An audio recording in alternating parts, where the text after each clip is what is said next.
श्री स्वामी समर्थ. अक्कलकोट हे एक छोटेसे गाव आहे. श्री स्वामी समर्थ इसवी सन 1856 मधील आश्विन महिन्यात अक्कलकोटमध्ये बुधवार पेठजवळ असलेल्या खंडोबा मंदिराच्या ओट्यावर येऊन बसले. त्यावेळी रस्त्यावरून काही गिऱ्हाईक चालले होते. त्यांना स्वामींनी विचारलं, "काय हो, आम्ही तुमच्या गावात यावे का?" तेव्हा गिऱ्हाईकांनी त्यांना उत्तर दिले, "नक्की या, आमच्या घरी भाजी भाकरी खा." पण श्री स्वामी समर्थ गावात गेले नाही. उशाशी एक दगड घेऊन ते रात्रभर त्या ओट्यावरच झोपून राहिले. दुसऱ्या दिवशी सकाळी स्वामी समर्थ आल्याचे वृत्त समजल्यावर पुराणिक वगैरे सर्व मंडळी त्यांना भेटायला आली. पुराणिकांनी स्वामींना आदराने आपल्या घरी नेले. तेथे त्यांची पत्नी मीराबाई हिने त्यांचे स्वागत केले आणि बशीत लाडू आणून दिल्यावर स्वामींनी तो लाडू खाल्ला. स्वामींनी तो लाडू खाल्ल्यावर त्या उभयतांचे भाग्य उजळले.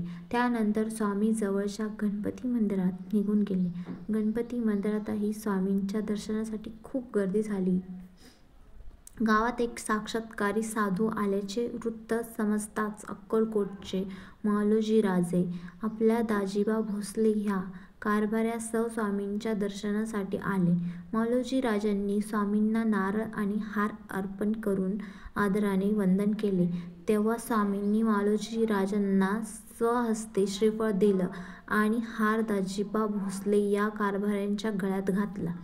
स्वामींनी आपल्याजवळ असणारे कापड म्हणजेच भगवी वस्त्र मालोजीराजांच्या अंगावर घातले. या कृतीने स्वामींनी जणू राजांना आपल्या कृपेचे वस्त्र पांघरले. अशा या श्री स्वामी समर्थांच्या कृपाप्रसादाने मालोजीराजांचे आणि दाजीबा भोसले धन्य झाले. त्यानंतर श्री स्वामी तेथून निघून नगर वेशीवर असलेल्या ओट्यावर जाऊन बसले. स्वामी 3 दिवस काही न खाता तिथे बसून होते. चौथ्या दिवशी अहमद अली नावाच्या रियासलदाराचे लक्ष त्यांच्याकडे गेले. रियासलदाराला स्वामींची चेष्टा करण्याची लहर आल्यावर त्यांनी स्वामींना विचारले, "क्यों बाबाजी, हुक्का पीते हो?"